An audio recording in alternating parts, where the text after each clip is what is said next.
Welcome everybody to this special meeting of the Diversity and Inclusion Committee for the Town of Westborough. I'm Kara Presley. I use she, her, and her pronouns, and I am the chairperson of this committee. I am going to start by reading the required statement. Pursuant to Governor Baker's March 12th, 2020 order, suspending certain provisions of the open meeting law, GL C30A18, and the governor's March 15th order imposing strict limitation on the number of people that may gather in one place. This meeting of the Westborough Diversity and Inclusion Committee will be conducted via remote participation to the greatest extent possible. Specific information and the general guidelines for remote participation by members of the public and/or parties with a right or requirement to attend this meeting can be found on the Town of Westborough's website at www.town.westborough.ma.us. For this meeting, members of the public who wish to watch the meeting may do so by watching live at www.youtube.com/WestboroughTV or on Westborough TV on Verizon Channel 28 or Charter Channel 192. Or viewers may watch a recorded version on the website at westboroughTV.org or under the government tabs Meetings on Demand. No in-person attendance of members of the public will be permitted, but every effort is being made to ensure that the public can adequately access the proceedings in real time via technological means, Westborough TV. In the event that we are unable to do so despite our best efforts, we will post on the Town of Westborough's website an audio or video recording transcript or other comprehensive record of proceedings as soon as possible after the meeting. All right, with that, I'm seeing that our secretary, Alma Demanch, is not with us yet. She does believe she'll be able to join part of the meeting. Without her, we, I think, still have a quorum.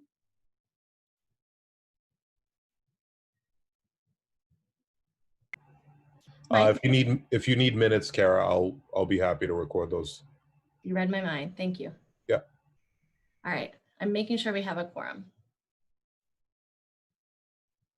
It looks like we have 6, Kara. Awesome. That's what we need. All right. So this is a special meeting today because the only agenda item is to meet all you lovely applicants who are here to as potential candidates to fill the 3 vacancies that we have for members on this committee. Now, we are going to do introductions of the current members and town staff who are here. We're going to start with that. And then I'm going to give a little caveat before we dive into presentations by all of you. So members and staff, I'm going to call on you as you appear on my screen. And if you don't mind just introducing your name and your role as you represent, if you represent a certain town department or if you're a committee member, so people can get to know us. As I said, I'm Kara Presley, and in addition to be the chairperson of this committee, I'm also the director of the town's Youth and Family Services Department. Kim Foster. Hi, I'm Kim Foster. I'm the assistant town manager and HR director. Rana. Hi, everybody. Hi, Kristen. Nice to see you. I'm Rana Rappaport, and I am a community member of a proud community member of the committee. And Dan. Hi there, I'm Daniel Barber. I am the circulation supervisor at the Westborough Public Library, and I am also very new to this, so I'm so excited to be here again and see everybody. Sarah. Hi everyone, I am Sarah Connors. I am here representing the Westborough Public Schools. I work over at Hastings Elementary and teach ESL K-3. Mike Daniels.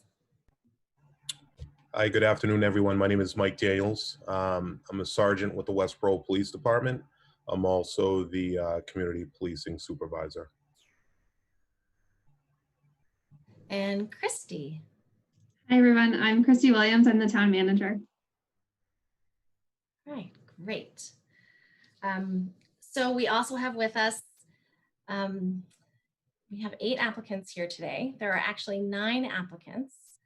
Actually, we have 7 of you are here. There are 9 altogether. And I'm going to explain why not everybody is here as far as I know. And then we're going to talk about what this process is going to look like. So there is one applicant, Trilata Thiranagari, is unable to be here today because Trilata is working and wasn't able to get out of her job. She did submit her responses to our interview questions in writing. And for current members, those responses are in the packet that was sent to you early this morning. Also, I have another applicant on record, Emily Hendricks Bramley. You'll see Emily's information in the packet. Emily's not here today. Emily did indicate to me at some point that she may not continue in the application process. And although she has not informed me of that, I'm guessing that she must have made that decision. So everybody else that I expected to be here has been here. I'm happy to report that I've had the pleasure of speaking to every one of you on the phone. I am 100% confident that we're not going to go wrong with anybody that we choose. As you are comfortable and willing, I would encourage you to turn on your video. It is not mandatory. We don't want to force it, but we certainly do appreciate seeing your faces when you're called upon. So when I call upon you to do your presentation, if you want to turn on your video, you're more than welcome to. So here's how I think this is going to look today. And it may be a little bit of a work in progress, but this is sort of what we have laid out.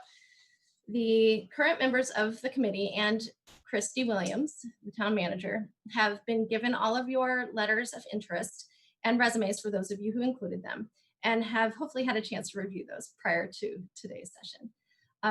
As I've explained to each of you via email, Christy Williams, as our town manager, is the person who will be making the appointments officially to the committee to fill the 3 vacancies that we have currently. However, Christy really does respect the work of this committee and the current members on it, and is looking to the current committee members to make recommendations to her for who will be appointed. So Christy wants to get to know you, and she's here to observe, and I may ask her to chime in with some information, but she will not be explicitly participating in the deliberations and making the recommendations. She'll be looking to us to do that.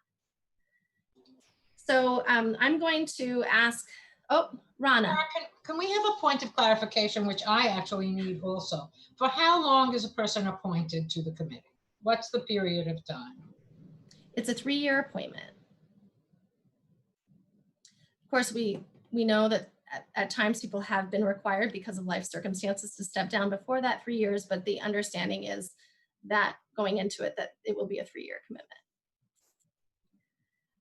No problem. So, okay. So what I'm going to ask is if somebody who's been on the committee for a while, since its inception, so I think that's Rana, Mike, have you been on the committee since the beginning? Yep. And Christy was a committee member before she was town manager. I'm hoping, oh, here's Alma, yay, let her in. I'm hoping that one of the 3 of you or a combination of you will give a little bit of background about the committee. What I will start with before you do that, as you think about which one of you might want to volunteer to do that, I will let you know that the official and stated purpose of the Town of Westborough's Diversity and Inclusion Committee, which was formed in 2016, is to review town services to ensure that services are provided equally and are accessible to all residents, and further, to identify ways to promote increased diversity and inclusiveness in town services, employment, and volunteer opportunities. You told me to tell Julianne the 4th, either Monday or So that is the context of this committee. And I'm gonna look to one of you who's been around for a while to tell a little bit about how the committee got started and what the role of the committee is in the town.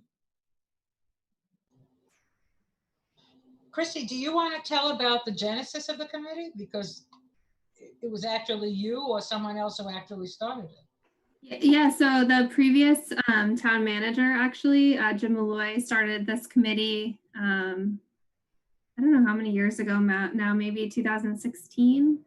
At the time, there was a lot of discussion about cities becoming sanctuary cities.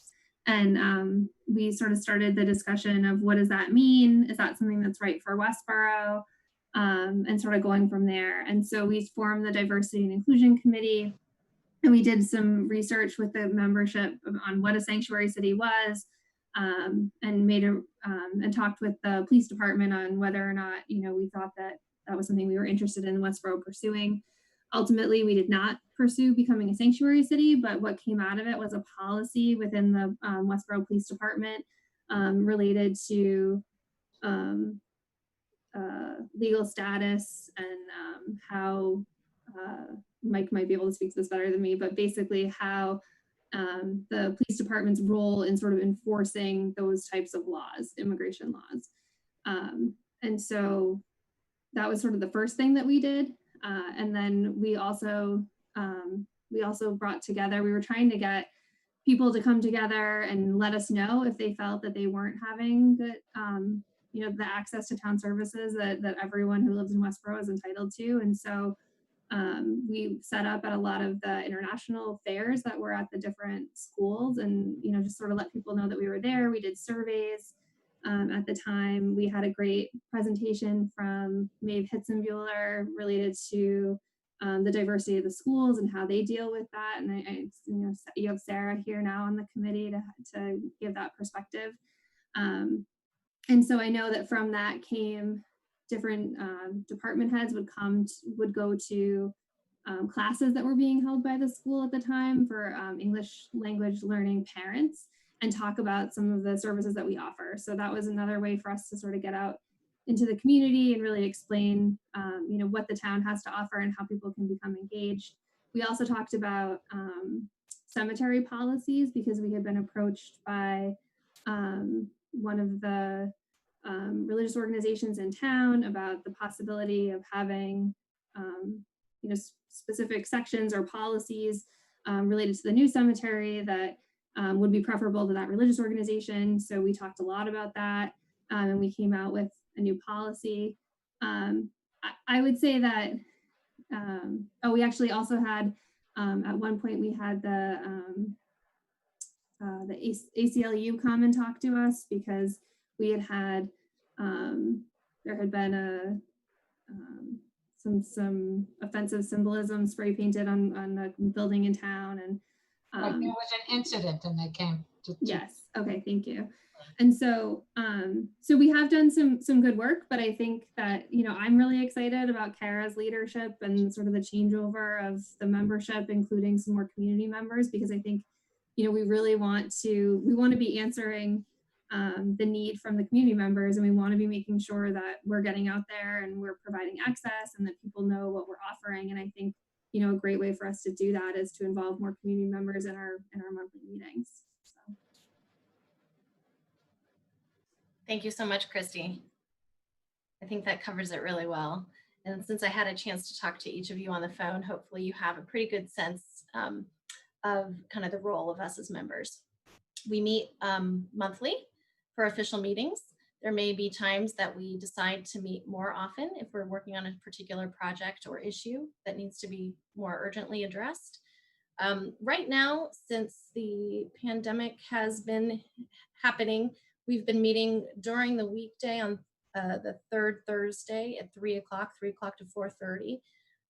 We're hoping, many of us who are on the committee have said that time works well for them. However, I want to say fully that there are at least 3 of you who have applied who have talked about the problem with the interference between the meeting time and your jobs.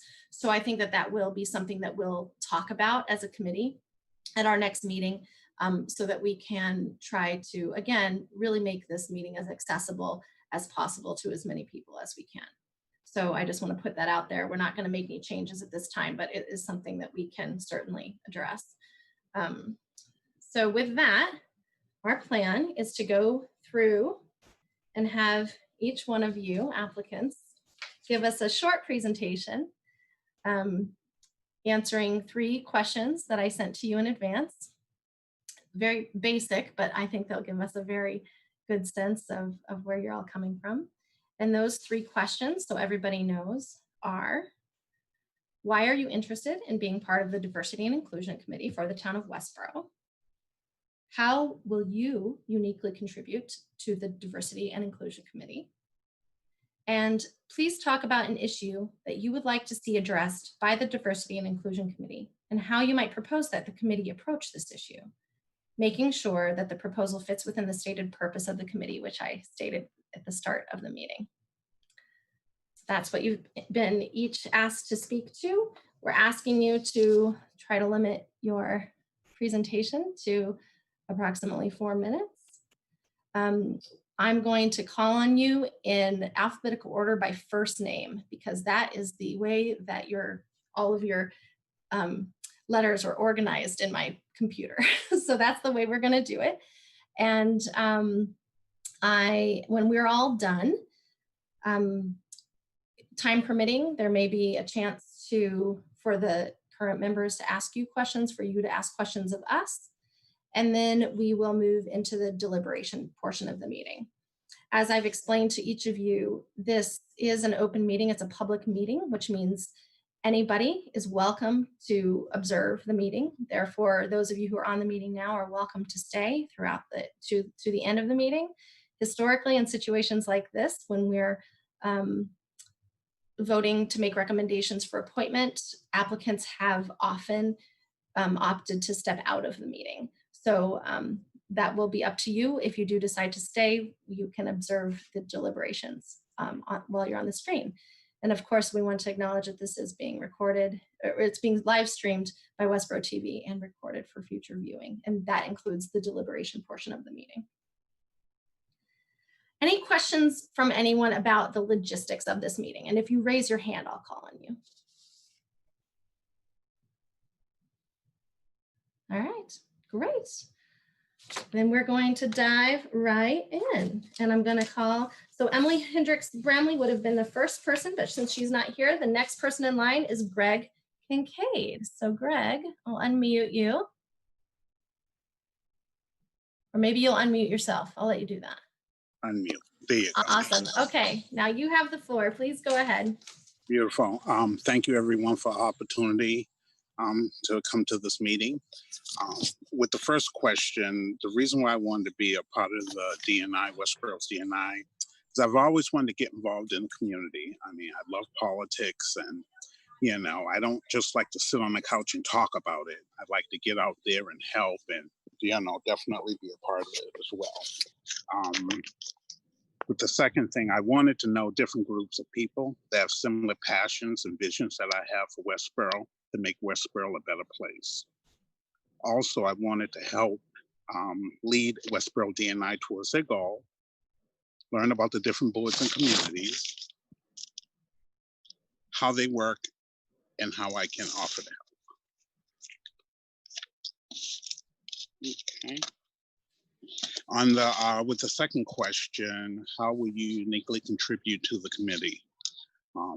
Having grown up on both sides of the tracks, and when I say that, I grew up in the city of Boston. I grew up in Roxbury, but I was very fortunate. I attended a program called the MECO program, where I went to school in Newton, Massachusetts. So, in fact, I feel that I've been groomed to have empathy and put myself in the shoes of other people by listening, asking questions, researching information on their point of views, even if I don't agree with them. Through different organization activities like Boy Scouts, Paper Route, and debate team and playing sports, that gave me a emphasis on team play, listening to others, and being respectful for others. I live near Veterans Dog Park, so I often go there, and I'm very outgoing. I'm always having conversations with people and meeting great people. And last thing is how I feel I can help is gathering ideas from friends from Boston and Newton who serve on similar committees. And I think the last question, okay, the issue, what would you like to see addressed? One of the things I'd like to see is a community day. Basically, you know, in the spring or summer, where where people get to come in the center of the town and meet people of different committees and the firefighters and the police.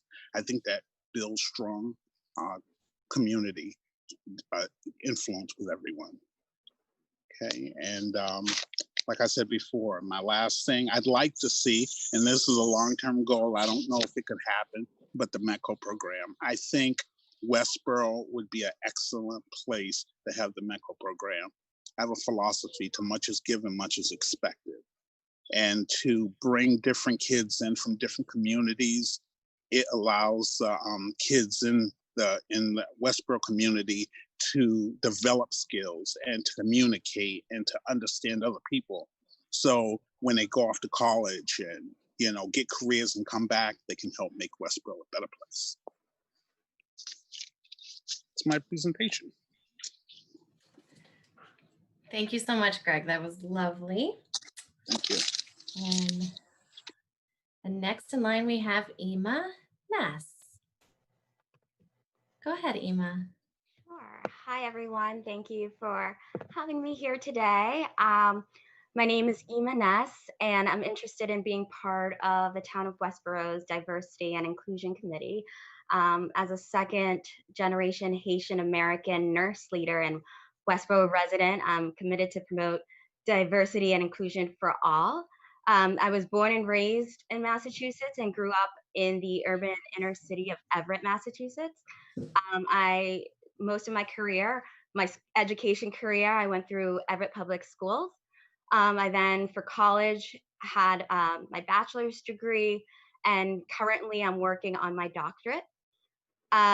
3 years ago, my husband and I moved from Everett to Weston, which is a more exclusive town, not just in Massachusetts, but also in the United States.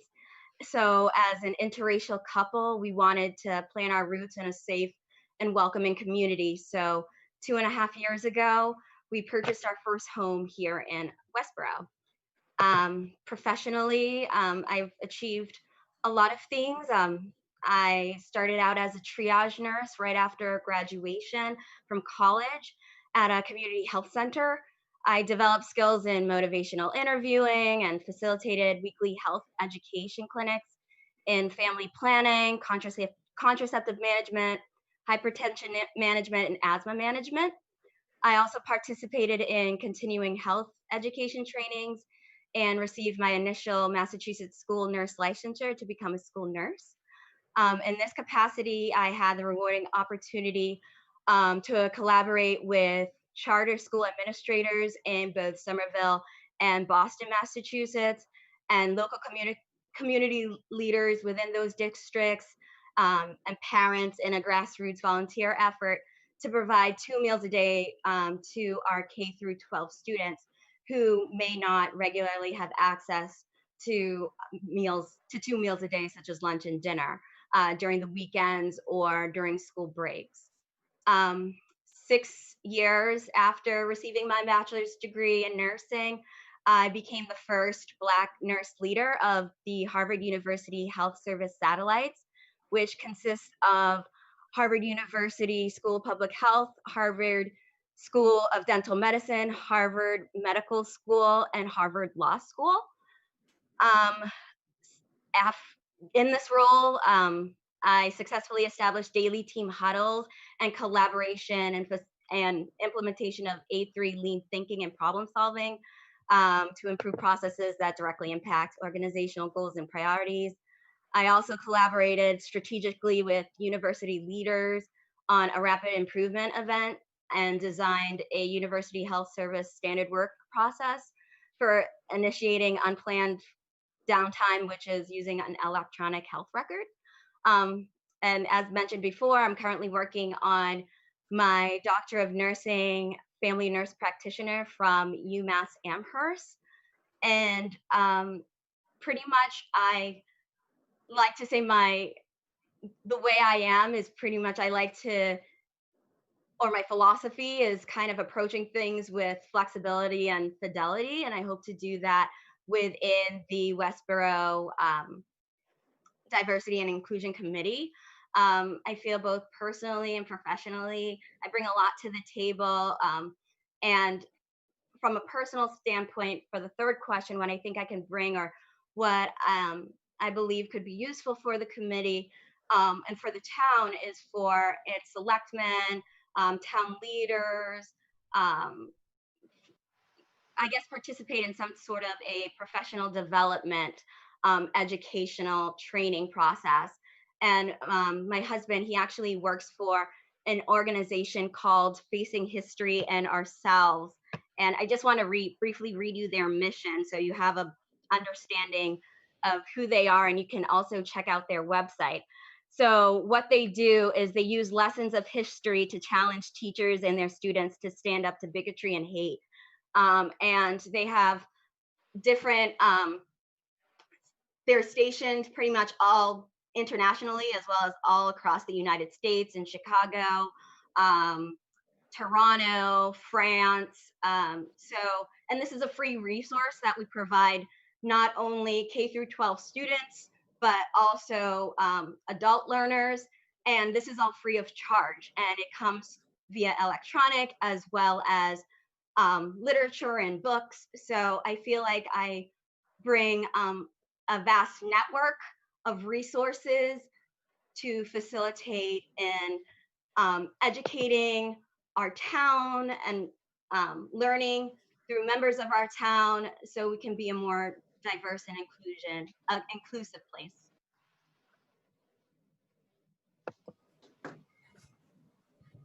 Thank you, Ema. All right, next we have Michael Mayne. Hi, how are you? Can you hear me?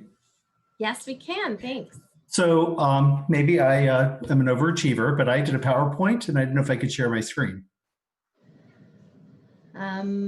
I see, I have it functionally on my screen to share my screen. You do? Yeah. All right, go for it. Nope, it's disabled by the host. Okay, I will briefly make you a host.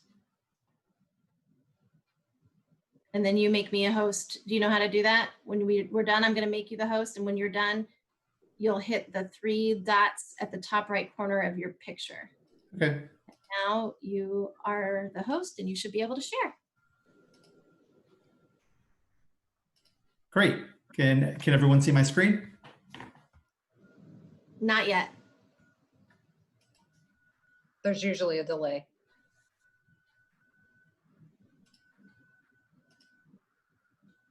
There you go. Great. So you see Town of Westborough on the top slide? Yes. Great. So I'll kind of jump right to it. So I am Michael Mayne. So thank you for your consideration of me for this committee. I'm a resident of Westborough since 2014. I have the pleasure of not only living in Westborough, but I also am the Global Compliance Director for a healthcare software company here in Westborough. I am married. I have 2 sons. Both my sons are at Westborough High School. My spouse, his family immigrated from Eastern Europe, so he is a first-generation American, which is kind of unique. And as well, for me, my parents have been here. My family's been here since the 1600s on my mom's side and the 1800s on my dad's side. So I think that's kind of an interesting perspective to bring to the committee. We have adopted children from Eastern Europe. So one was adopted at 18 months old and another one was adopted at 6 years old. So as a parent of immigrant children and married to somebody who's first generation American, it's an interesting perspective in our household at times. So why are you interested in this committee? Well, I want to give back to the community. We are raising our sons to make sure that they're good citizens where they live. And so we ask them to contribute to the community to make the community better. I have done this throughout my life. When I was younger, I did a lot of work with at-risk youths. So I spent the weekends doing activities with at-risk youths in Fort Lauderdale, where I'm from. And my spouse was a guardian ad litem in the court system in Florida, advocating for children's rights to make sure that they had some advocates for them in the abuse and the issues that they're dealing with. I also want to be able to contribute to a cause that I'm personally interested in. I believe in diversity. I was fortunate that I was raised in a very diverse community, and I want to make sure that the culture that my family is around and that my children are being raised in is also representative of a very diverse culture. Also, I want to make sure that how I can also contribute to our community by allowing our community to be respectful of all cultures. One of the things that we loved about coming to Westborough was that we were embraced. We've never had any issues here as a male family. We had other challenges in places that we've lived. But in the years that we've been here, we've had one issue at all. It's never even been a concern. How will I uniquely contribute to this committee? Well, professionally, I've been a compliance professional for more than 15 years. For a lot of people, sometimes they always hear compliance and it sounds like the complaint department. So I get a lot of people just kind of want to tell me things, but really it's more specific to that. You know, we deal with ethics issues as well. I also do a lot of things around privacy, especially in healthcare. So I've got a kind of a unique skill set to kind of make sure that we would, you know, address things appropriately and keep things kind of confidential and private if it's necessary. But one big thing that I probably can contribute to this committee is, you know, I work on policies in my day-to-day. I do it every day, every single day. If I'm not writing something, reviewing something, publishing something, I'm also auditing a lot of the times to make sure our policies are in alignment with our culture, within our requirements, and within the regulations of the government. So I spend a good portion of my week and of the year just kind of looking at processes and things that we're doing internally. I also work in a company that also has more than half of its employee workforce working abroad. So that's a unique culture. I've had the pleasure of also going abroad for my company to understand our culture, right? So that when we write policies and we put things in place from a compliance perspective, that they're in line with, you know, what people's values are. So that's been a really great experience for me to learn and understand really how we can bring those contributions from my travels back into our company and make sure our policies are ones that we can actually abide by. On a personal level, I was raised in Miami. I went to a very diverse high school. I was the minority as a white male. That was something that maybe others may not have experienced growing up, but for me, I was in the minority. I also attended a college in Hawaii where, again, it was very diverse, and we had a large Asian population and Native population as well. So that also lends itself to kind of having some kind of understanding of diversity within communities. I live in a household where we're multi-religion. I'm Irish Catholic. My spouse is Russian Jewish. And so that comes up a lot in our day-to-day, especially during holidays. And how do we, you know, make one holiday just as important as another holiday? I think that's real important to understand and to make sure that every culture is appreciated. And then kind of just visit a lot of countries. We really take our sons abroad often, and we make sure that they understand that what we may have here is something unique. And so we want to look at other cultures so that when we come back, we can appreciate what we have, because sometimes we do have it better and sometimes we have it worse. But it's really great to give perspective to our sons so that they can actually know what the world is like.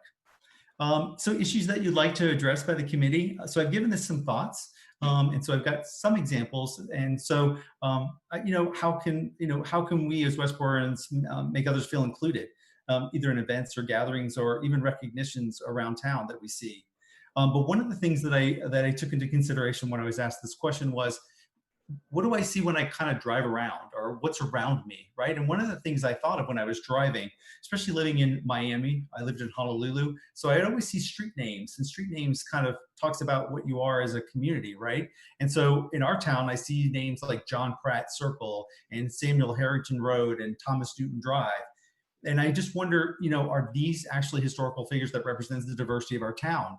You know, I thought I looked up, and I may be wrong on this, but I didn't see a lot of full woman's name. I see like a single name, like their proper name, but I don't see, you know, women's names and minority names maybe when I'm driving around town.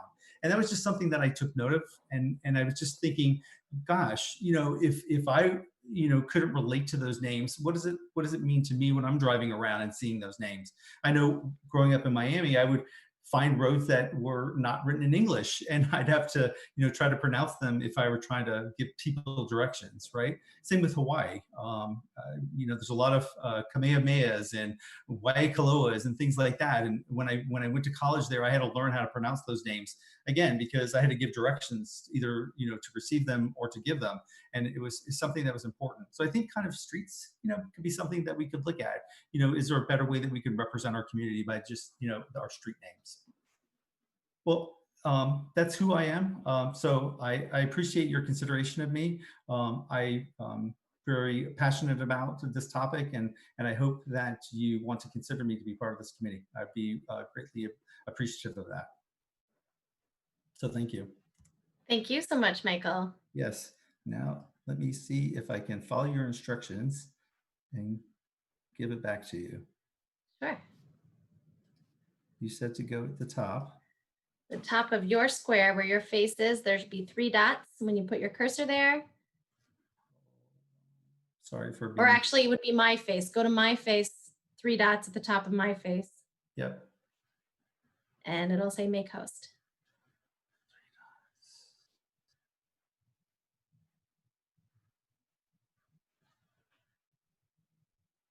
Stop share. How about that? Yep. Did you make me the host? And let me do that now.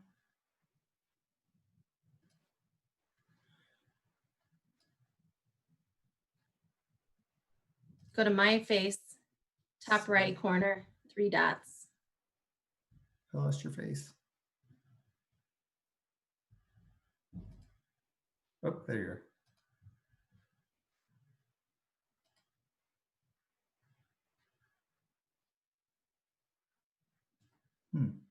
It's not giving me that option.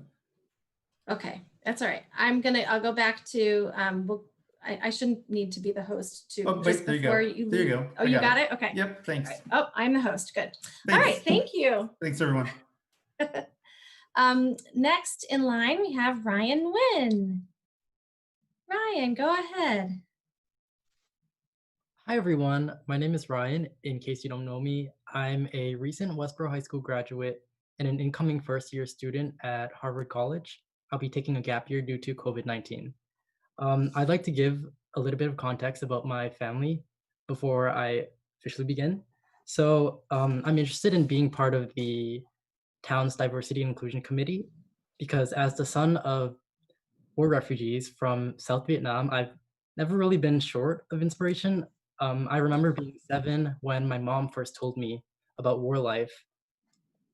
She had told me about incredible stories from the murder of her grandmother to the spine-chilling moments she hid alongside 9 siblings under floorboards as communists above boarded the ship looking for escapees.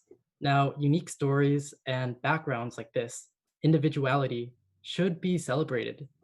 I should be proud that the ability to overcome hardship and persevere through fear runs through my blood. But at least from what I've experienced growing up here, people of color and those from diverse communities like the LGBTQ+ community and the ESL community face a constant struggle between embracing who they are and conforming to find acceptance and tolerance. This is demonstrated from homophobic slurs being used daily in the high school locker rooms, to my little brother rejecting our Southeast Asian heritage, to the time a peer told me to be careful when I became best friends with a Muslim girl. Things need to change, and I want to be part of that change. I believe working on this committee is an incredible opportunity to help transform our town's environment to be more diverse, inclusive, and uplifting. There are 2 main ways I believe I can uniquely contribute to the committee. First, I can offer my perspective as an 18-year-old citizen. Having gone through Westborough's school system recently, I'm able to give opinions and feedback on programming catered toward our town's youth. I believe that the youth voice is severely underrepresented when it comes to our town's government and administration. Second, as an aspiring journalist and interpreter, I have much experience helping underserved communities, particularly those affected by war and violence. A couple years ago, I was one of 4 high school students selected nationwide to travel to Idaho on a full scholarship and produce a short film about World War II's Japanese American incarceration camps. I was able to interview actual incarcerees, and during the process, I learned so much about America's checkered history and I realized how lacking our education is when it comes to understanding the plights and histories of others. Last summer, I was awarded a full scholarship to live in Morocco and study Arabic as well as the local culture. During my time there, I realized how misinformed some students at Westborough High School are of the Muslim and Arab community. Throughout my high school career, I've been working toward fluency in both Arabic and Spanish so that I may one day work with displaced populations such as Syrian refugees and Hispanic migrants at the border. I believe this journey to working toward fluency has shaped me to be an open-minded, curious individual with an intense appreciation for the world at large and a strong desire to bridge distinct communities in various ways. One issue that I would love to see addressed is more inclusivity for our town's immigrants and refugees, and a clear push to not only help them, but empower them. I spent my senior year working in the ESL classroom as an interpreter for Spanish-speaking students, and there I noticed a lack of genuine effort to uplift immigrant students to the level of native-born students. There were students my age, 18, 17, 16, that already had children, and others who couldn't complete basic algebra despite years of being educated in Westborough schools. As a former ESL student myself, this is deeply concerning to me, and I'd like to see more educational work and internship opportunities created that don't limit them to working overtime in a grocery store or mowing lawns. Moreover, I believe this committee has the ability to call for representation of underserved individuals in positions of power in order to inspire and motivate others like them. This can be done by creating a diversity report, publicizing the number of Black and POC individuals in local leadership positions, as well as improving access to valuable opportunities within our underserved communities. Lastly, I'd also like to see the committee tackle the racism that is the systemic racism that has been highlighted during our time, as well as the racism endured by Asian Americans during the plight of COVID-19. Last week, my mother was unfortunately the victim of a racist rant at the supermarket, and it's apparent that something needs to change. We need more education about the struggles and histories of other minority groups that's not only taught to minority students, but the majority at large. Thank you so much for listening to my presentation, and I really hope you consider me for this position. Thank you. Thank you so much, Brian. Next, we have Sanjay. Oh, go ahead and unmute yourself. Yeah, thank you.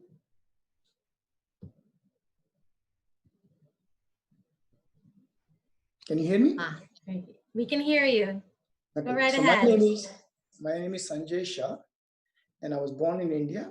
I moved to United States in 1971, so I'm an old man who's lived in this country a lot longer than I ever lived in India, but I'm still proud of my Indian heritage. So thank you, the committee, for giving us this opportunity. And actually, to be very honest, thank you for doing what you do. I had a chance to first time see the video of the last meeting you had. And I was very impressed with what this committee has done in terms of the statement that the Board of Selectmen made, the fact that one of your members went out and polled the teachers in terms of what they felt, in terms of you going out, Kara, and asking for training and how do we provide the training for people. So this committee is not what I would consider to be a showcase committee. It is actually a working committee. It's making things happen. So thank you for doing what you do. I may not exactly answer your questions directly. Instead, I'm going to go through answering it in a slightly different fashion, and I hope you're okay with it. So first of all, I'll tell you why I don't qualify to be on this committee. I've lived in this town since 1997, 23 years, but I have not been active in any of the town's activities. I don't understand how the structure works, how much work you guys do as a town employees. as the town police, as the town fire people. All we see is when we need a service, it's available, but I have no appreciation for what you do. So I can't tell you that if I joined your committee, I will understand exactly the operations of the town. And I've never worked in the town committees. I've also, frankly, very rarely attended the annual town meeting. So I would not consider myself to be someone who is very active in the town of Westborough. What I will say is this: I've been very active in the communities, mostly around Worcester. So I was the president of the Boy Scouts of America at Mohegan Council. And I'll talk about two specific accomplishments that I'm very proud of. One is we were one of the very few original Scout councils that actually changed our bylaws to be inclusive. We were able to do something against the national policy by working with the national people who then allowed us to change our bylaws. So being able to do that was something very, very special to us, special to me. Secondly, when I became the president, this used to be mostly, the towns around Worcester, Shrewsbury, Northborough, and others. Mostly people who could afford to be a part of the scouting. So it did not include the disadvantaged families. And when I became the president, we started a program of urban outreach. We actually reached out to the Great Brook Valley and started a new troop in there. And my pride was when one of the kids became an Eagle Scout. And he said to me personally that, Dr. Shah, I had a choice of picking up a gun or becoming a good citizen. Thanks to scouting, I became a good citizen. That to me is why I like to be a part of the community. So I've been in the community service for over 20 plus years. I just haven't had a chance to do it for the town. So when I read about this, it hit me in my heart and I said, if I can, I would like to contribute. Whether I'm a part of the committee or not, I will find a way to contribute to what you guys do. So what am I good at?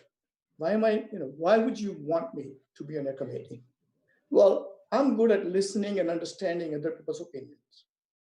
So a good example again is when we wanted to change the bylaws of the scouting, there were many people who were for it. We had about 2,000 parents, 2,000 families. Many people were for it, but there were many people who were against it. And we had threats from both sides that if you don't do something, we will change. We will give up our membership. We will just leave the scouting. And I'm proud to say that we were able to make this change, communication with hundreds of people. I mean, I don't know how many meetings I had to go to, how many troop meetings I went to, how many, the people that what they call the regional meetings I went to. And we basically explained why we're doing it. And we did not lose any of the parents because they were able to understand what it is that we're doing. So the inclusion part includes a good part of communication and good part of listening to people and then explaining to them what it is that we're doing. And then the important part to me is also, so one more example, and I'm just a little bit off on this, but I was in the board of Reliant Medical Group and we had to hire a new CEO. So I was appointed to be the chair of this committee for the CEO search. And there was a huge push of hiring someone from inside. I must have received over 100 letters of employees that said, why don't you hire Mr. X? And when we looked at it as a committee, we're a committee of about 9 people, we had a lot of discussions. And we found a way to communicate back and say, this is why we needed somebody coming in from outside. And if you look at the history afterwards, when Mr. Al-Savi came into Reliant became a very successful organization. So that's the personality that I have. So what can I do to be of help?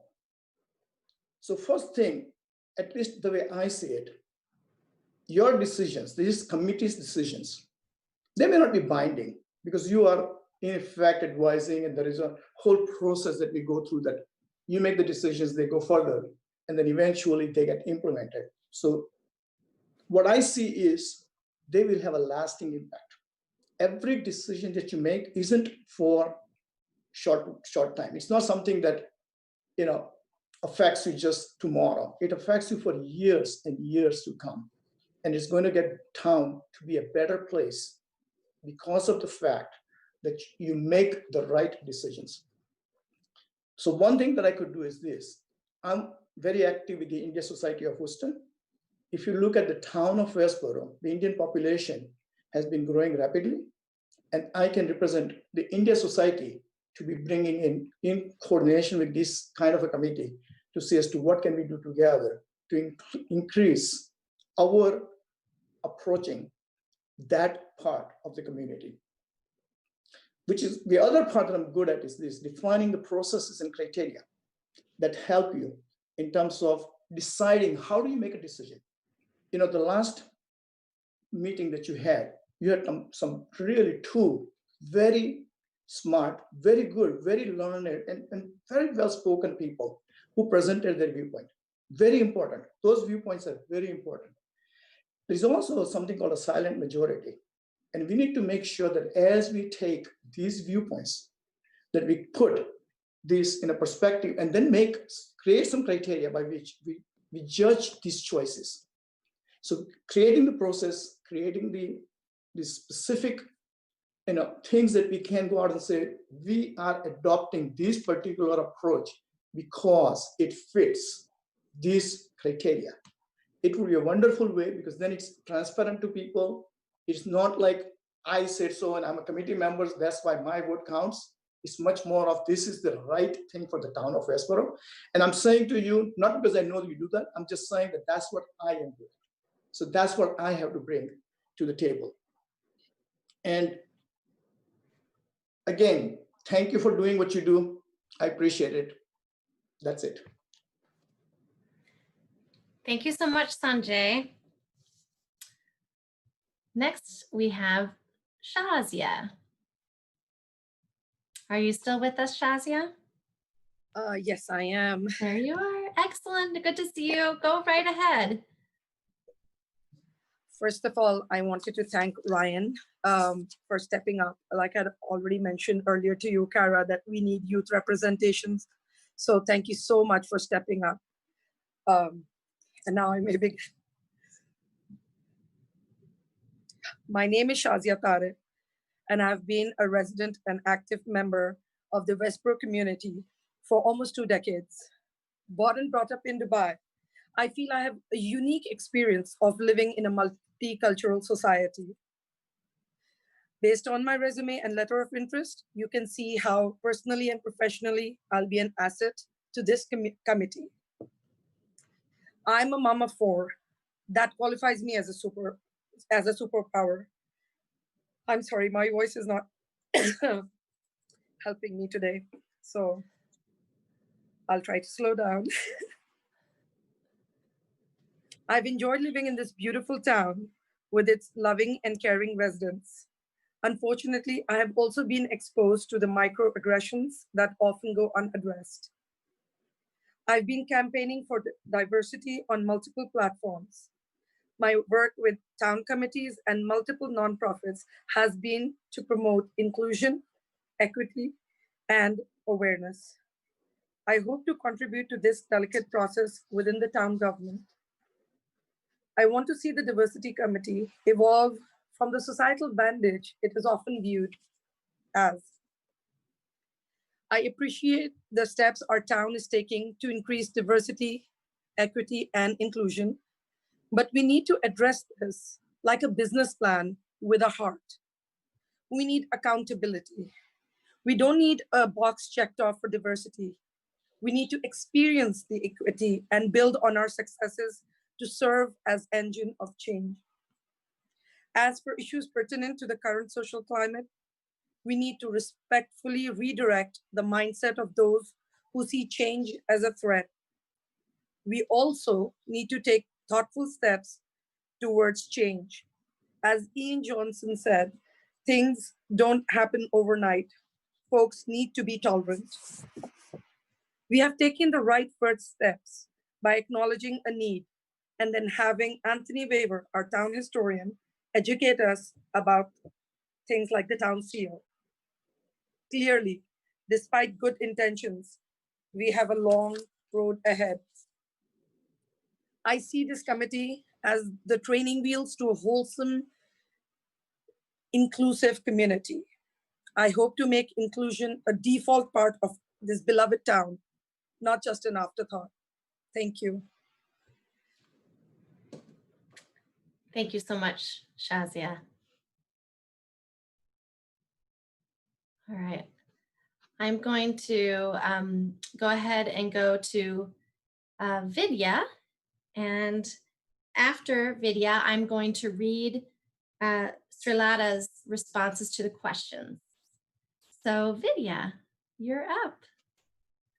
Hi, everyone. Can you all hear me pretty good?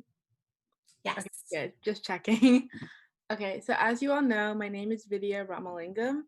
I'm 17 years old, and I'm going to be a high school senior in the fall. So I know that I'm pretty young for my age, and I know Ryan is too, but along with Ryan, I genuinely believe that the youth, especially those who can't vote yet, but yet we can still have consensual sex, it's ridiculous at the fact that we don't have a voice. I think it's so crazy that we can't speak out about things that we really feel passionate on, especially in our school system. And I think that the fact that we aren't invited to get some of the opportunities we have sometimes, and we have to seek it out ourselves, and we don't know where to start, it can be very difficult. And I really believe that's something that I want to focus on, is giving more opportunities, especially to those that need it more than those who need it for their college apps. I genuinely believe we need to start creating more people in the public government. I'm an associate member of the Youth Commission, and I'm a voting member of the Cultural Council. And I have a huge passion for public government, especially at the local level, because I know that's the way to first start change fundamentally. And I want to continue to be part of our public government system. I really have a passion for diversity and inclusion, because I find that I can see racism, sexism, homophobia everywhere I look. I can see it in social media, but I can also see it in my friends. I see it in my family. I see it in myself sometimes. And it has to be a reality check. And I genuinely believe we aren't taught about what to, like, some of the things that we only figure out due to, like, social media or the news. So I'm just gonna give a few examples. Rosalind Franklin, as some of you may know, worked on the X-ray diffraction images of DNA, and it basically revolutionized our science world. However, Watson and Crick, two white males, stole her work and basically got a Nobel Prize for Rosalind's work, and she got no credit. And to this day, she barely ever gets she doesn't get taught in our education books. Christopher Columbus, which I think is a more famous example, you know, he's known for being a hero because he founded America. However, he also tortured, raped, and committed mass murder over Native Americans. So if you're gonna teach us something, I want to be taught the whole thing. I want to be taught all about Abraham Lincoln, not just certain parts that make him look the best. Because with all of us, we all have imperfections, and I believe that we should all be shown our imperfections. That's the only way history doesn't get repeated. I'll give one more example, and I think it's a recent example, is the Juneteenth holiday that has just now recently been brought up. However, we haven't been taught about this in our education system the last 16 years. And I remember Ima talking about the facing history, and that's taught in Westborough High School, but it's an extra course. Why isn't it taught in our 4 core classes? Why isn't it taught in my normal history class? Why is it only I have to take an additive class? You know what I mean? Like, that's just so frustrating to me, because I feel like in order to learn, in order to become part of in order to improve, it starts from our generation and it starts from education. And I'm a strong believer that our education system is how we can improve ourselves. So with that in mind, I do want to showcase minorities, and that's why I think that that's something I'm interested in doing. So I think the diversity inclusion community could help maybe showcase a minority every week that our history has not taught us that much of. That is something I'm very interested in. And I think that showcasing someone every week, it really teaches us some of the things that maybe our history class hasn't taught us. Maybe we haven't known before. Maybe we don't have to search it up. They can tell me this and I can learn it when I wake up first thing in the morning, you know, and that's something I'm really passionate about. I'm very, very passionate about learning. I haven't missed, technically I haven't missed a day of school except for field trips this year. And, you know, it was virtual, but never mind. I love education so much. And I genuinely believe that's how we create change. So with that in mind, I think that a youth perspective is very helpful, but I also think a perspective where you like education, where you want to learn, and I don't have all the privilege in the world, but I do have the privilege of having a good public education system, and I have the class privilege. And I think you need to use whatever privilege you got to help others who don't have any sort of privilege. And they like, if there's a race, they're like over here and we're here, and that's a starting point. And that's just not fair at all. And I think that's how we have to use ourselves. And you all have really, really impressive backgrounds. I myself only have me and my brain. And I just want to help whoever I have with just myself. And I genuinely believe that we can cause change no matter what your background is. And I will shut up now. So I'm done. Thank you. Thank you so much, Vidya. All right, our final applicant is Trilata. She has given written responses to our 3 questions, so I'm going to read those aloud. The first question, why are you interested in being part of the Diversity and Inclusion Committee for the town of Westborough?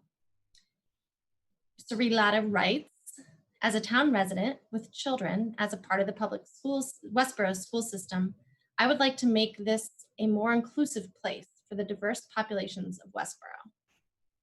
Question 2, how will you uniquely contribute to the Diversity and Inclusion Committee? I am interested in promoting knowledge about different cultures in Westborough, festivals, customs, etc. And this can be done through educational programs, working with the library, Westborough Television, etc. We could also form partnerships with the different cultural organizations and encourage events with them. And the third question, please talk about an issue that you would like to see addressed by the Diversity and Inclusion Committee and how you might propose that the committee approach this issue. We will first need to understand the demographics of town services, concerns with diversity and inclusion, etc., from the employees.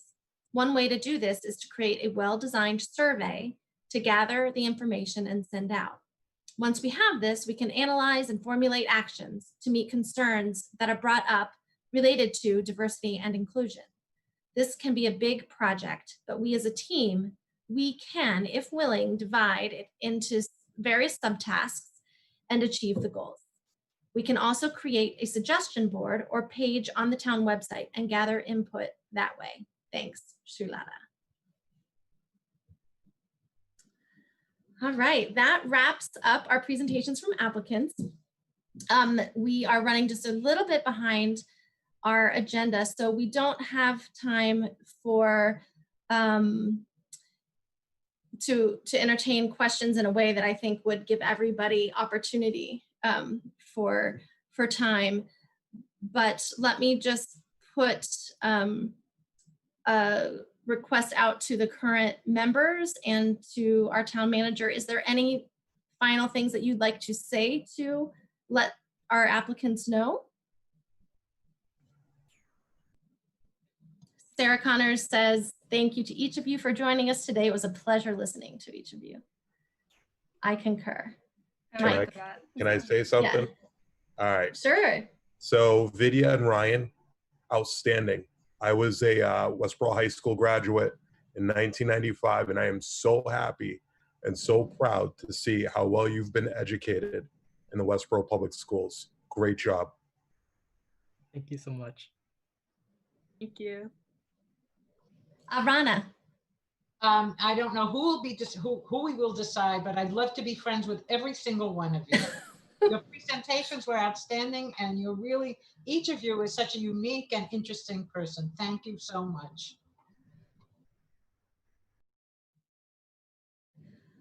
Well, I have to say, just for myself, and those of you who know me won't be surprised at how kind of cheesy I get sometimes, but I just, my heart is full from all of this passion and commitment and wisdom that has been presented to us today. So I really am confident that we cannot go wrong. And I want to encourage each and every one of you, hopefully I've mentioned this in all of our phone conversations, that if you are not selected to be appointed officially as a voting member to the committee, we are really determined to find ways to engage the community. And I see you as leaders of this community, whether you're in a formal position or not. So I do hope that you will be open and willing to contribute in different ways that we come up with. Please do feel free to contact me anytime as the chairperson, and you can use the email that is on the town website as well. And I hope that we will be long in contact with each of you. At this time, we're going to shift to deliberations. So applicants, if you care to stay, you're welcome to. Otherwise, you can step off and we'll turn it over to our deliberations. I will be in touch with all of you tomorrow, by the way, to let you know the outcome of this meeting. Thank you so much. Have a good day. Thank you. Thank you very much for your time. Thank you. You're all such impressive people, and I'm so grateful that Westborough has community members like this. I'm blown away. So thank you for making our place better. Thank you.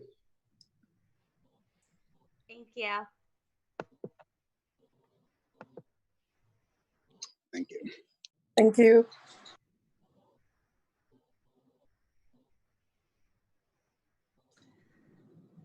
All right. Looks like Greg's gonna stay, or yeah, you're welcome to. Please do. I just want to make sure that was your intention. All right, folks. Can we have everybody? Just kidding. I know we can't. But what an impressive group, nice. Right? All right, I have a strategy I want to propose for doing this process.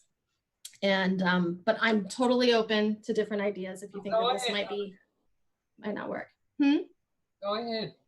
Okay, so I am using this sheet that I sent out just before this meeting, a little table. You don't have to use it, but it just gives me all of the applicants in order. So my proposal is that we don't start with a formal vote. We'll end this process with a formal vote to make recommendations. But my suggestion is that I go through and name each of the applicants without any discussion, just to get the process started. Name each of the applicants, and you let me know with a raised hand the three that you off the bat would want to be in the 3 vacant seats. Then we'll tally up sort of who got the most votes from that initial thing, and we'll narrow down the top few for more elaborate discussion, and then we'll have a vote, at which point I'll have to help you. You'll have to help me figure out exactly how we narrow down the top 3 for recommendation to Christy. Comments about that process? I had a question when I was reading the information about the candidates, about the time. Do you think that the people who are committed will really have the time to attend meetings? There are people who work and go to school and work. I don't know if you discussed that with them at all, Kara, but that was my only real concern. Was people said they're interested in stuff, but will they really come to meetings? Yeah, I mean, there's a certain extent of that we're going to have to just kind of make our best judgment about. I can tell you that there were a couple of people who originally had their names in the pool and stepped out in part because of being sure that they could make the commitment. There are a couple other people who are still in the running who really, it sounded like their only barrier was that the meetings fall within their workday and they don't have a flexible work schedule. So, and I can name who those people are since they shared that with me to be noted. One is Shazia, who was the second to last person to speak, and Srilata, who couldn't be with us today because she's at work. So just keep that in mind. Yes, Sarah. I took the Google Doc of that sheet that you printed out and took notes in it. If anybody wants to pull that up and look at the notes, I just took notes of what everyone was saying. So when we talk about it, you can see it in the Google Doc that you shared with us. Because it's a public meeting, unless I share it with every person on TV, we can't share it at all. So that's something I just meant on your side screen. I just meant on your side screen if you guys wanted it. The risk with doing that is that could be considered a deliberation that's occurring outside of the like public forum. Am I right about this, Kim and Christy? I'd recommend that it not be shared. I think we all either took notes, I think, in not disclosing that at the beginning. I'd recommend that it not be shared. Yeah. Thank you for the suggestion. I understand the intent to make life a little easier. Okay, so before we have discussion about people and their awesomeness, I'm going to go through and name all 8 candidates. And I'm going to look for your hands raised, and I'll make sure I name you, so I make sure I get the right people. You're going to vote 3 times. I can't use that hand. 3 times for your top 3 candidates. And then I'll let you know. I mean, you can write it down too. This is public tally.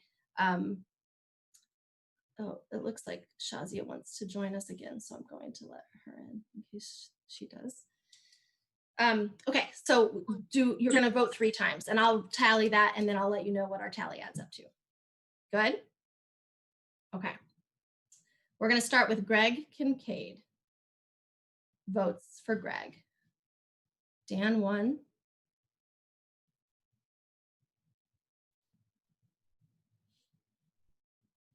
Okay. Great. Thank you, Shazia. Shazia says that her schedule is flexible, actually. Good, thank you. All right. Next candidate, Ima Ness. Kara, Sarah, Alma, Mike, 4. Michael Mayne. Sarah Rana, 2. Ryan Nguyen.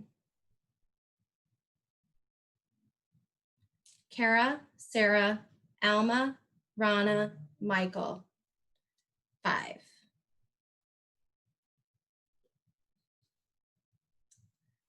Sanjay Shah.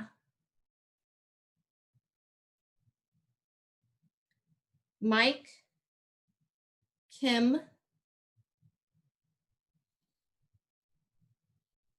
Mike and Kim, 2.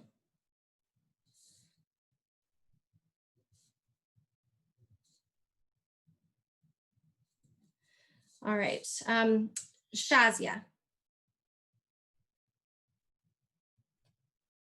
Dan, Kara, Alma, Rana, 4.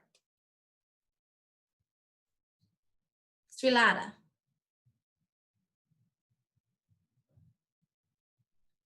Srilata. Okay. Vidya. 1, Dan. Okay. So we have, for Greg Kincaid, we have 1. For Ima Ness, we have 4. Michael Mayne, we have 2. Ryan Nguyen, 5. Sanjay Shah, 2. Shazia Mahid, 4. Srilata, 0. Vidya, 1. It was 2 for Greg. For Greg, thank you. Will you raise your hand if you voted for Greg again? Okay, thanks, Kim and Dan. All right, thank you so much. All right, I wanted to make sure I got that right. All right, so that leaves our top 3 are super clear. Ryan with 5.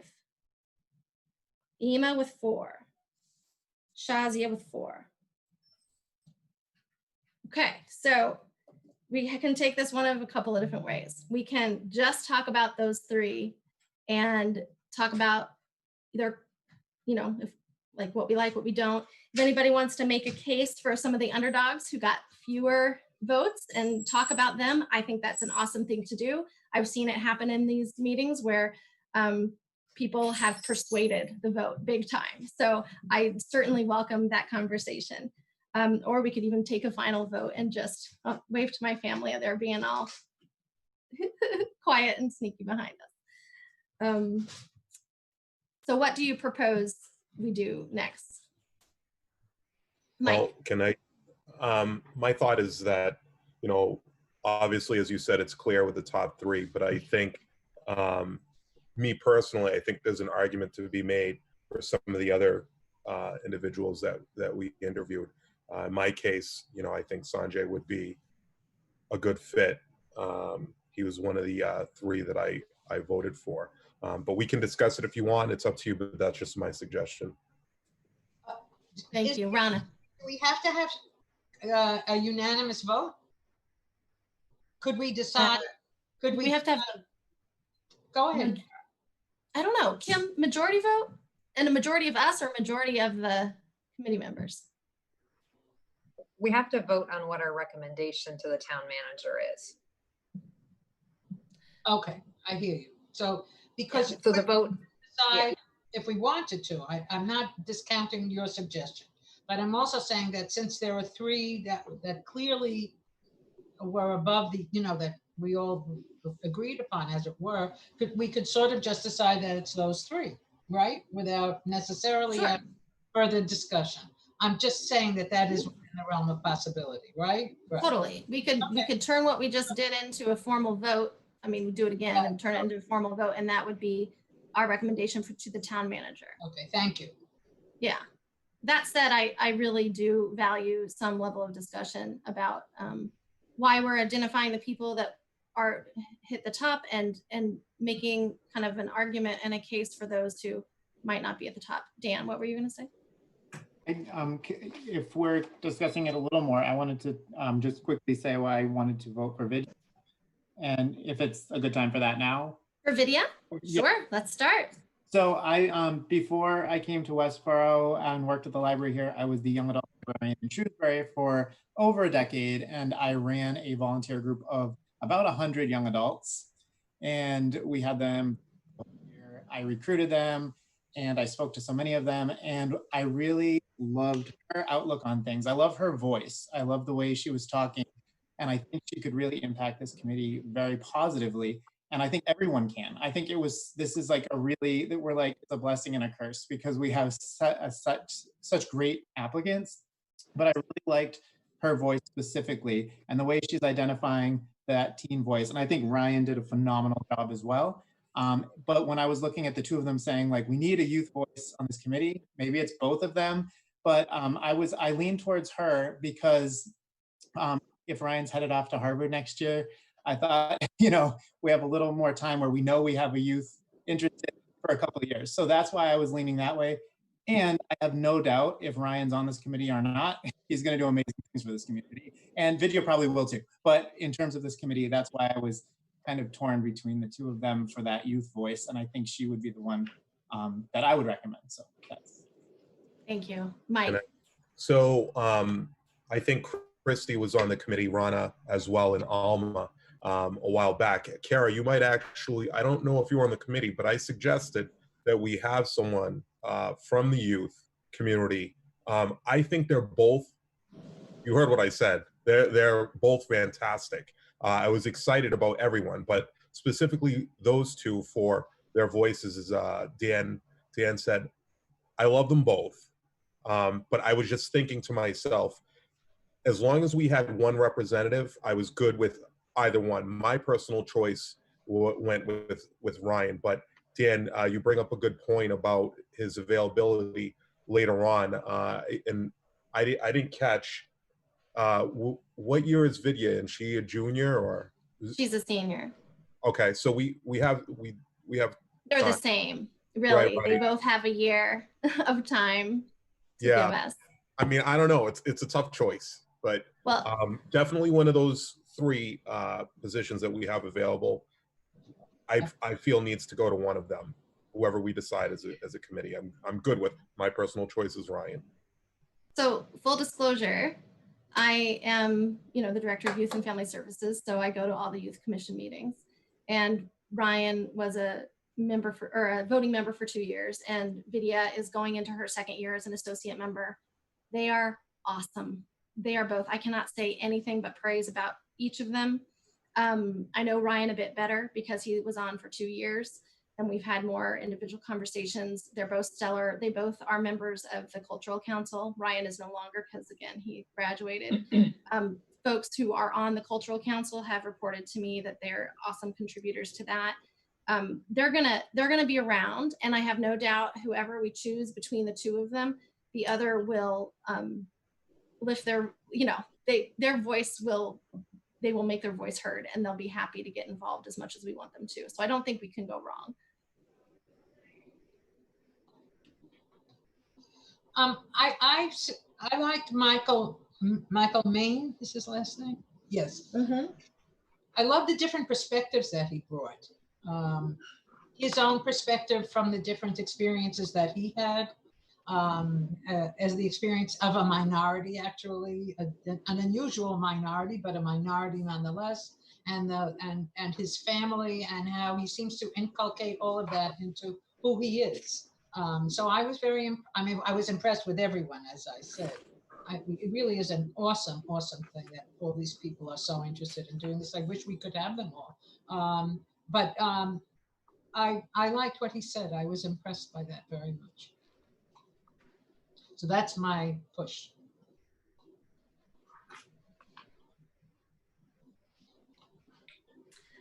So the other people who didn't get the top votes were Greg Kincaid. We talked about Michael Mayne. I know, Mike, you wanted to talk about Sanjay. Yeah, so one of the things that we discussed when we formed this committee, as Christy could probably attest to, is finding stakeholders within certain groups, especially minority groups within Westborough. Interestingly enough, I just did I'm starting to write a grant, a JAG grant, and obviously I had to look at some of the demographics. So we have a 24% Indian population, which, to me, I think it's very important to have that dynamic reflected in the committee. Also for obvious reasons, he's within a certain age group, and I don't know if I could even bring that up.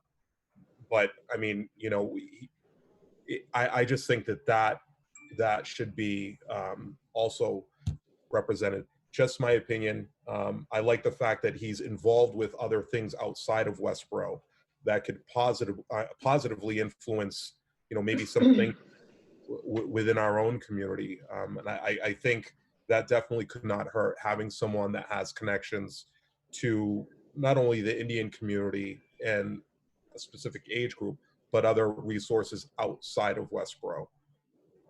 So that's my thought on him.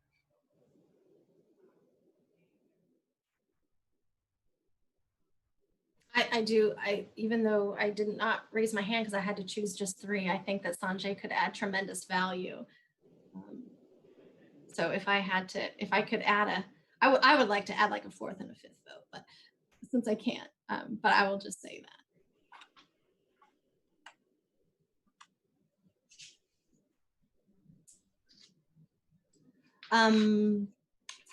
Any other comments folks want to make, even about the folks at the top of our list, and why? I think that might, since this is live streamed and recorded, it may be helpful for the public to understand sort of why the majority of us voted for the people that we did, how the people that rose to the top, kind of how they struck a chord in us. So if anybody would like to comment on Ema, we talked a lot about Ryan already, but about Ema and Shazia specifically, I'd welcome that.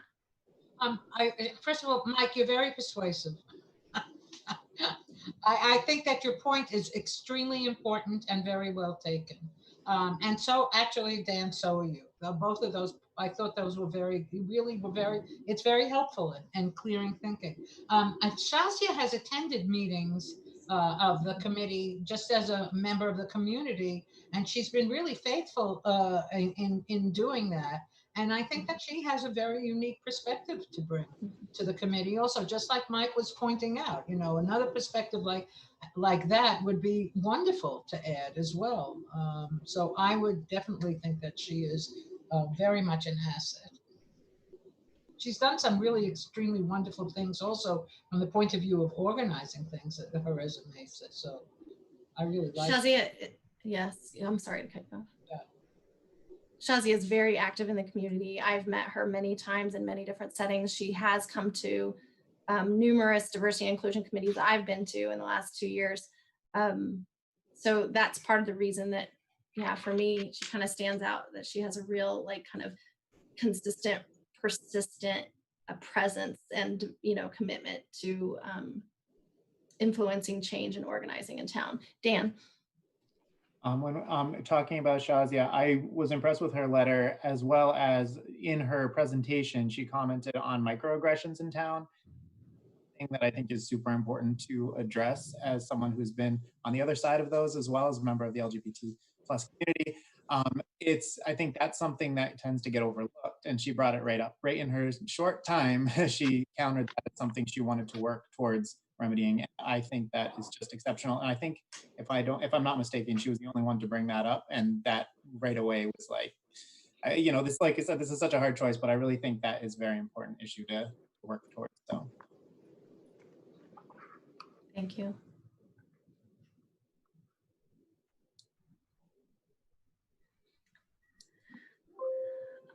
I'll talk about Ema.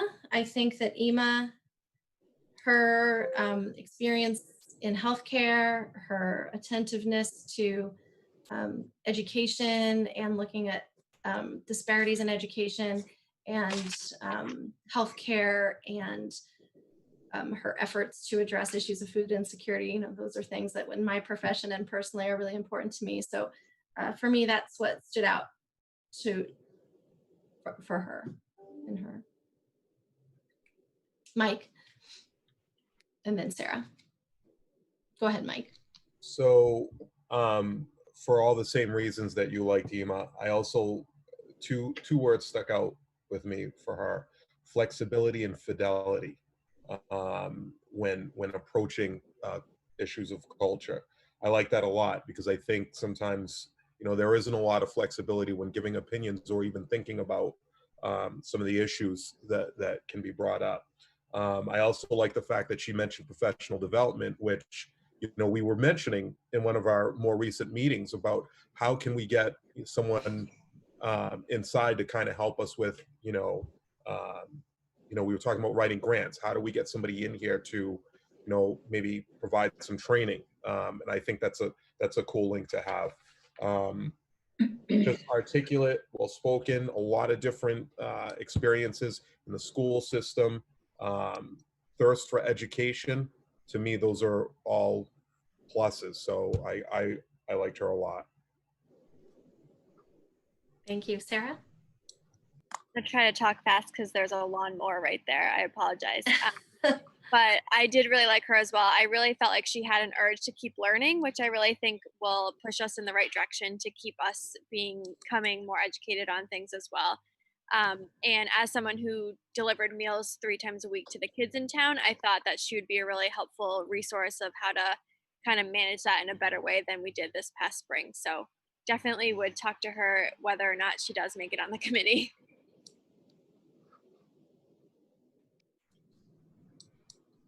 Thank you. All right, so now we're faced with some decision making.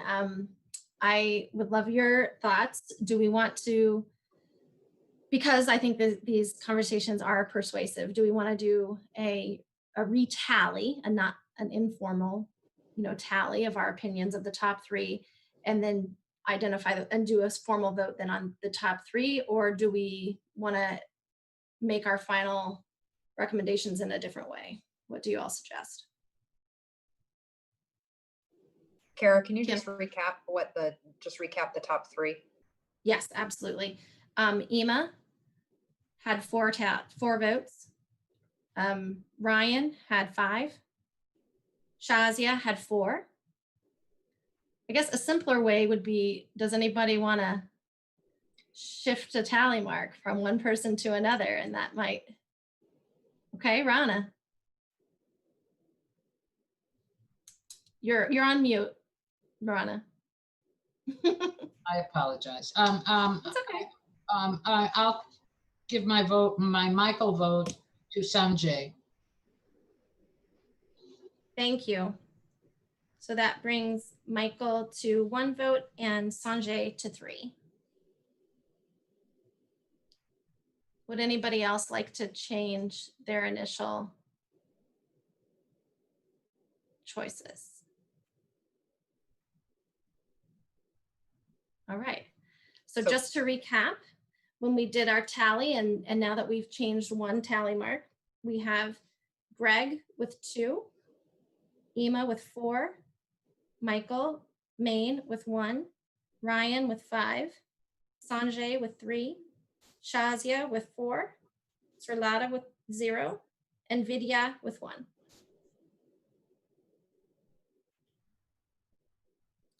All right, so I'm gonna ask a technical question of Kim. Oh, go ahead, Kim, were you gonna say something?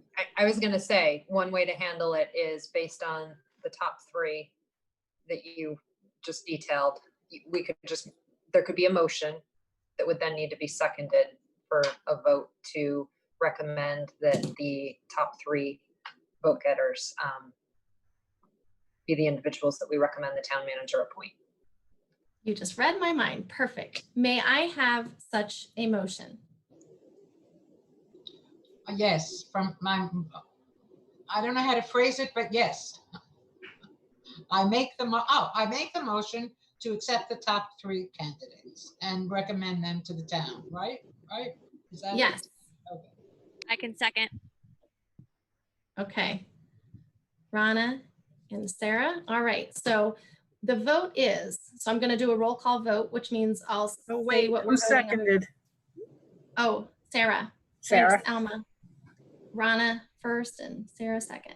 So I will call, after I say what we're voting on, I'll call on each of you according to where you appear on my screen, and you'll say your name and give a yes or no vote, okay? So we are voting in favor of recommending to the town manager the appointment of 3 candidates: Ema Ness, Ryan Nguyen, and Shazia Mahid. Dan, what is your vote? Daniel Barber, yes. Sarah, what is your vote? Sarah Connors, yes. Alma. Yes. Kim. Oh, Kim Foster, yes. Rana. Rana Rappaport, yes. Mike. You're on mute. Mike Daniels, yes. And Kara Presley, yes. So we have successfully recommended to you, Christy, the appointment of Ema Ness, Ryan Nguyen, and Shazia Mahid to be appointed as voting members of the Diversity and Inclusion Committee. Great. Thank you all very much. This was a good process. It was great. Yeah, it was really a pleasure to go through this with you. I really like how we did all of this. And I'm very excited to work with you. I know. Well, we'll put on the agenda for the next formal meeting. We will talk about, again, how like real life ways that we can engage the community and really bring more voices forward. It would be great. Yeah, they would be. All right. So may I have a motion to adjourn? So moved. So Second. moved. Alma moves, second by Kim. All right, so we are officially adjourned at 4:35 p.m. You still have to take a roll Oh, call we have vote. to vote. Oh, shoot. Okay, Dan, do you move we adjourn? Dan Barber, yes. Sarah. Sarah Connors, yes. Alma. Yes. Kim. Kim Foster, yes. Rana. For sure. Mike. Done in about 2 minutes. Daniels, yes. Kara Presley, yes. Woo, 4:36. Great. Thanks, everybody. Have a great afternoon.